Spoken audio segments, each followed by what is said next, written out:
Doctor Mohammad Yunus ने मोदी साहब से मुलाकात के लिए रिक्वेस्ट कर दी। And that was expected. Mohammad Yunus ने इच्छा जताई थी अमेरिका में भारतीय प्रधानमंत्री नरेंद्र मोदी से मिलने की, जिसको भारत की तरफ से रिजेक्ट कर दिया गया है। अब ये देखिए, ये भी पता नहीं है कि आया मोदी साहब ओब्लाइज करते हैं कि नहीं करते, जो कि हम कह लेते हैं कि मोदी साहब बहुत जिद्दी हैं, वो नहीं करेंगे।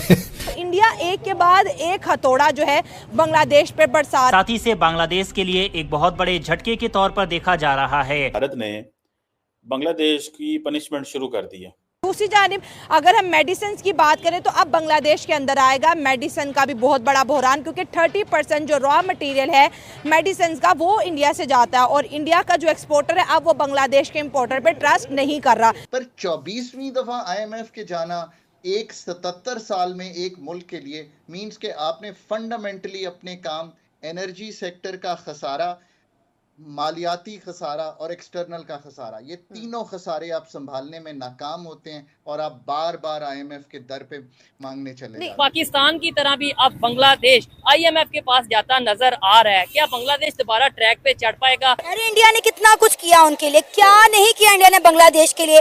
बिजली बांग्लादेश में सारी इंडिया से आती थी। सो बांग्लादेश बनने जा रहा है और उसकी जो इंडस्ट्रीज है बड़ी तेजी से जो है निकल के इंडिया की तरफ जा रही है। न्यूयॉर्क में मोदी साहब भी होंगे, ये भी होंगे और शहबाज शरीफ साहब। हम एजेंडा की बात कर सकते हैं। झटका लगा दी है और Indians are very happy on this. Why Indians are happy? नमस्कार दोस्तों, चैनल पर आपका हार्दिक अभिनंदन है।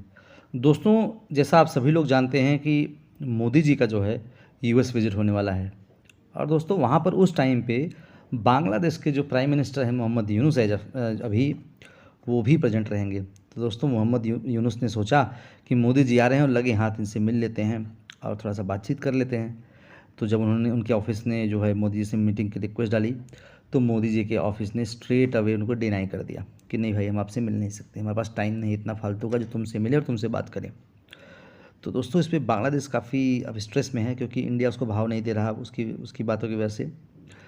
अब जब ये न्यूज़ ब्रेकआउट हुई दोस्तों और जब पाकिस्तानियों को पता चली तो पाकिस्तानी भी शॉक्ड रह गए कि इंडियन प्राइम मिनिस्टर ने इतना कोल्ड रिस्पांस दिया बांग्लादेश को और मिलने से ही मना कर दिया।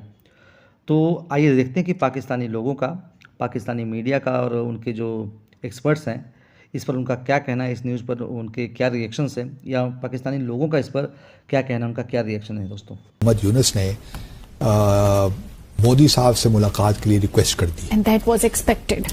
जो कि हम कह लेते हैं कि मोदी साहब बहुत जिद्दी हैं, वो नहीं करेंगे।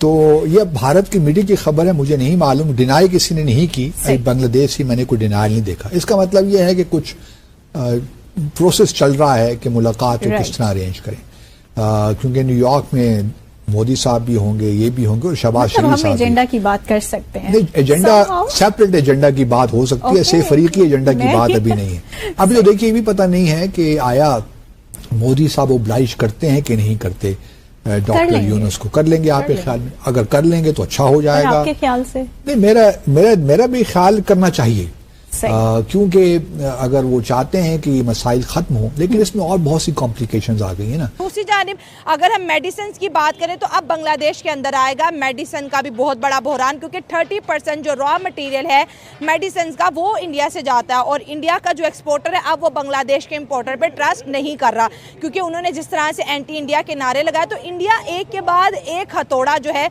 बांग्लादेश पे बरसा रहा है और जब तक बांग्लादेश ऐसे लगता है कि इंडिया से ताल्लुकात बेहतर नहीं करेगा तो इस तरह के जो बड़े बड़े जो धचके हैं वो बांग्लादेश की इकोनॉमी को लगते रहेंगे।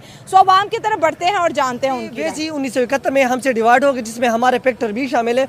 अभी जो करंट सिनेरियो की आप बात कर रही हो वो हसीना वाजिद के गवर्नमेंट का जो है ना डाउनफॉल हो गया, जो शेख मुजीबुर रहमान की ये लेगेसी है। तो ये लोग जो है ना उनके हुकूमत गिर गई, तो इसका सबसे बड़ा फायदा जो है ना जो उठा रहा है वो है बेनिफिट, जो बेनिफिशरी जो है ना वो इंडिया है। वो कैसे बेनिफिशरी है? क्योंकि उधर जो है ना स्टूडेंट सड़कों पे आए, सड़कों के नारे लग रहे, स्ट्रीट में जो है ना प्रोटेस्ट चल रहे। जब भी किसी मुल्क में प्रोटेस्ट चल रहे हैं, मुजाहमती तहरीक चल रहे हैं, तो उसकी वजह से उसकी इकानमी जो है ना वो बर्बाद हो जाती है। और जब इकानमी बर्बाद हो जाती है तो ये अंडरस्टूड बात है कि वहाँ की इंडस्ट्री जो है ना बंद हो जाने सारे इंडस्ट्री, और वहाँ की जो इनके इनकम सोर्स जो है ना वो इनकम सोर्स जो है ना वो भी वो हज़ब हो जाना है। और ये इंडिया को ये भी पता था कि हमारी एशिया में जो है ना पाकिस्तान का नरेंद्र मोदी ने कहा था कि पाकिस्तान खुद बहुत अपने मौत जो है ना मर जाएगा, और उनको पता था कि आहिस्ता आहिस्ता जो है ना बांग्लादेश जो है ना ऊपर जा रहा है, इसकी इकानमी जो है ना बूस्टअप हो रही है, और ये यूरोपियन कंट्री के साथ बाकी ममालिक के साथ अच्छे ताल्लुकात बना रहे। तो ये होना ही था, क्योंकि जिस तरह से उन्होंने इंडियन को टारगेट किया, ठीक है, वहाँ के लोगों को मारा पीटा, और अब इंडिया तो अपना रिएक्शन दिखाएगा ही दिखाएगा। और आज जिस तरह से योगी जी की इतनी बड़ी स्टेटमेंट आई है बांग्लादेशियों के लिए कि जो वहाँ पर फैक्ट्रीज वगैरह बंद कर रहे हैं तो और कहीं ना जाएं, दोबारा इंडिया में आके इन्वेस्ट करें, वहाँ पर अपनी फैक्ट्रीज गए। उत्तर प्रदेश उन्होंने उनको दे दिया कि यहाँ पर आप आके लगाएं। तो यही चीज़ है कि इंडिया के साथ जो बिगाड़ेगा वो इंडिया के साथ तो बिगाड़ेगा, लेकिन वो दोबारा अपनी इंडस्ट्री इंडिया में ही आके लगाएगा। तो सबसे बड़ी एग्जाम्पल हमारे सामने बांग्लादेश है, कपड़े के ब्रांड्स निकल के इंडिया में आए और उत्तर प्रदेश में आ रहे हैं, क्योंकि उन्होंने ऑलरेडी उसके लिए कहते हैं ना कि निज़ाम सारा सेट किया हुआ है, टेक्सटाइल पार्क बनाया हुआ है। जैसे तुमने कहा कि इंडिया जो है वॉर को प्रेफर नहीं करता, इकोनॉमी के अंदर जो है जो इंडिया के साथ फ्रेंडली नहीं रहते उनको इकोनॉमिकली बहुत ज़्यादा जो है लॉस होता है। जैसे हमें बहुत ज़्यादा लॉस हुआ इकोनॉमिकली क्योंकि हमारे बॉर्डर बंद हो गए। अब बांग्लादेश को भी इकोनॉमिकली उसी तरह से ही नुकसान हो रहा है, क्योंकि बिजनेस कम्युनिटी ने कहीं ना कहीं तो जाना ही है। और उनके लिए सबसे अच्छी प्लेस इंडिया है, क्योंकि इंडिया में वो जाएंगे, वहाँ पे महंगाई नहीं होगी, वहाँ पे उनका जो कपड़ा है वो बहुत ज़्यादा बिकेगा, क्योंकि आपको पता है इतनी 1 करोड़ से ज़्यादा की वहाँ पे आबादी है। तो 140 करोड़ जहाँ एक कंट्री में लोग रहते हैं, तो आप खुद सोचो वहाँ पे किसी भी तरह की फैक्ट्री लगेगी तो वहाँ के बिजनेसमैनों को फायदा होगा। बिजली सस्ती, वहाँ पे टैक्स आए दिन बढ़ता नहीं है। अगर हम प्रोफेसर की बात कर लें, जो बांग्लादेशी प्रोफेसर ने अभी पिछले दिनों जो स्टेटमेंट दी थी कि हम पाकिस्तान के साथ मिलकर एटॉमिक बॉम्ब बनाएंगे, मैं उन्हें बोलूँगी सर आप क्यों बांग्लादेशियों का बेड़ा गर्क करना चाहते हैं? आधे से ज़्यादा तो वैसे ही हो गया, प्याज नहीं आ रहा, बिजली कट गई, चावल बंद हो गया, अब जो फैक्ट्रीज हैं वो भी यहाँ से शिफ्ट होकर इंडिया चले जाएंगी।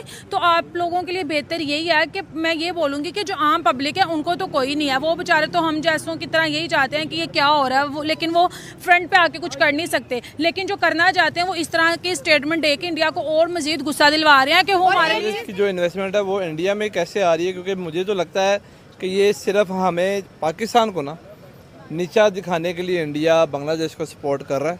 अगर पाकिस्तान पॉजिटिव वे में उसकी मदद करेगा तो टेक्सटाइल में ऊपर जा सकते हैं हम। पाकिस्तान कैसे मदद करेगा? यहाँ पे ये बता दूं कि इंडिया के लिए 10,000 करोड़ की इन्वेस्टमेंट ऐसे है जैसे ऊंट के मुंह में जीरा, लेकिन 10,000 करोड़ इन्वेस्टमेंट से बहुत ज्यादा जॉब जनरेट होंगी उत्तर प्रदेश के अंदर, और बहुत ज्यादा पॉपुलेशन है उत्तर प्रदेश में। और इंडिया तो वैसे भी 5th लार्जेस्ट इकोनॉमी है, ठीक है। अगर बांग्लादेशियों की बात कर लें, जो उन फैक्ट्रीज में आम लोग काम करते थे उनकी जॉब चलेगी, और गुर्बत डे बाय डे वहाँ पे मजीद बढ़ती जाएगी। जब गुर्बत बढ़ेगी तो ऑब्वियसली क्राइम बढ़ेंगे। जिस तरह से हमारी कंट्री में यहाँ पे गुर्बत है, जॉब्स नहीं है, लोग डे बाय डे क्राइम्स करें। कराची इसकी बहुत बड़ी एग्जाम्पल है हमारे सामने। तो इनको चाहिए कि अपने रिलेशन इंडिया के साथ बेहतर करें। अगर पाकिस्तान के साथ बेहतर करेंगे, हम लोग तो उनको कुछ नहीं दे सकते, हम लोग तो खुद IMF से कर्जा मांगते, कभी कहाँ से मांग रहे, कभी कहाँ से मांग रहे हैं। दोस्तों, पाकिस्तानियों को सुनकर हंसी आती है। कहाँ से आते हैं ऐसे लोग?